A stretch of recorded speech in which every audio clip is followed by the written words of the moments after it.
I'm Wayne Parks, I'm Head of ICT for Warwickshire Police and West Mercia Police. I've just attended the Cyber Planning and Response workshop. Really good session. Amar, the trainer, is very knowledgeable. Presents it in a really understandable format that all participants really enjoyed. Quite a difficult subject to get over sometimes, but I think he presented it really well.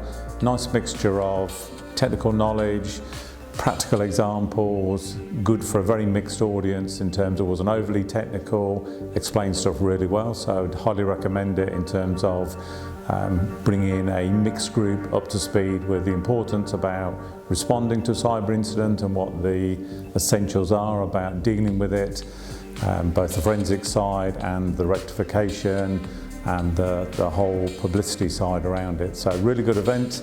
From an ICT perspective, obviously what I wanted to get out of it was the engagement from the organisation.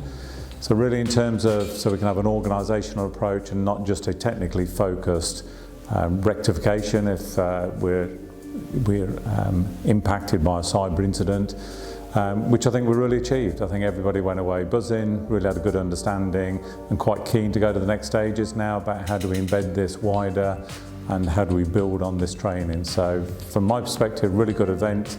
Highly recommend it in terms of if you started on the journey about looking at your cyber threat and what your response looks like.